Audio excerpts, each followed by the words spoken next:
L'Iran est censé être acculé par les embargos, par les sanctions depuis maintenant de longues années. Un budget annuel de 25 milliards de dollars, d'ailleurs très proche de celui d'Israël. Comment on arrive à cela ? Oui, on a $1 milliard d'écart entre le budget iranien militaire et le budget israélien. On ne compte pas exactement les mêmes choses parce que toute la partie intelligence qui est mobilisée et qui est presque la plus lourde, on a vu d'ailleurs les dégâts des cyberattaques des forces iraniennes dans le monde et pas qu'en Israël, n'est pas comptabilisé dans ce décompte-là. Mais évidemment que le vrai sujet, y compris dans nos discours depuis de manière historique, c'est de dire qu'aujourd'hui, la vraie sanction qu'on pourrait avoir envers l'Iran est très très éloignée de, par exemple, ce que l'on fait contre la Russie.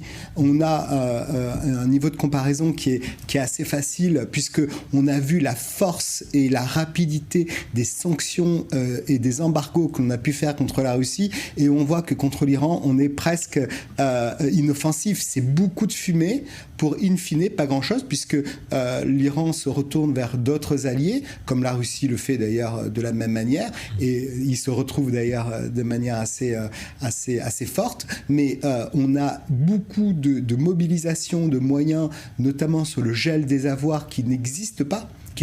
Donc, in fine, je pense que surtout l'Occident n'a pas voulu être très offensif envers l'Iran, et que là, on commence à se dire, et si on prenait la chose au sérieux ? Alors c'est ça la question, donc une industrie militaire iranienne qui compte aujourd'hui, les partenaires, la Russie, la Chine, peut-être la Corée du Nord aussi, il y a une sorte d'axe qui permet justement de contourner les sanctions et contourner le dollar aussi, ça c'est important comme élément. Ah oui, tout à fait, donc aujourd'hui, depuis juillet dernier, Téhéran, de manière très discrète, a rejoint une organisation qui est l'organisation de coopération et d'organisation économique qui réunit la Chine, la Russie et l'Inde notamment, donc les pays non alignés. Donc ils ont leur propre organisation économique, et ça, personne n'a rien dit. Et puis surtout, le Téhéran commerce avec un certain nombre de pays qu'on ne va pas arriver à raisonner, comme la Chine qui est le plus gros importateur de pétrole de l'Iran, on le sait, on l'a entendu, mais pas que la Chine. L'Inde qui dit c'est pas notre problème, ça encore on ne va pas non plus réussir à raisonner, mais on a des pays comme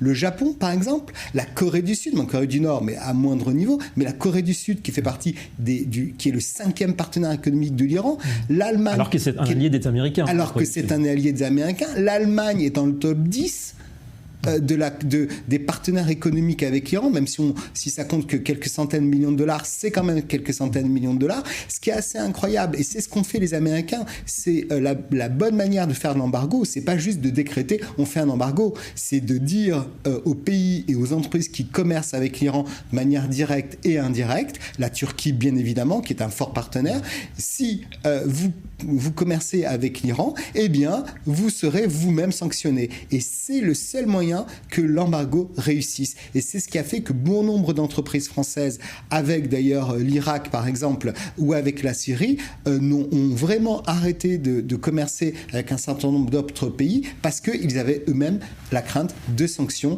qu'ils auraient pu recevoir de manière conséquente. Et donc en fait, c'est l'intérêt économique qui prédomine bien souvent. Donc il y a, vous dites, des moyens de contrer, d'endiguer un petit peu donc cette machine à financer la machine de guerre iranienne. Oui, donc ce premier moyen-là, puis surtout, il y a des secrets de polichinelle. Nous, on voit au sein de Counter Financial Crime, et on ne fait pas partie des hauts niveaux de l'intelligence mondiale, quand on voit de manière très claire que certaines banques turques et asiatiques sont détenues à 90% par des intérêts iraniens, c'est un secret polichinelle, et ils ont leur entité en Europe, ils ont des entités en France, ils ont des entités partout en Europe et même aux États-Unis. Il y a beaucoup de choses qui se savent, mais qui ne donnent pas lieu à vraies sanctions. On a vu les 11 personnalités qui ont été sanctionnées il y a quelques mois avec des gels d'avoirs iraniens de manière nominative, comme on fait pour les Russes. Pour les Russes, on a une liste de gens qui ont été frappés de manière directe. Ça permet aussi de mobiliser, et ça, eh bien, ça fait partie des moyens d'action que l'on peut souhaiter pour arrêter l'Iran.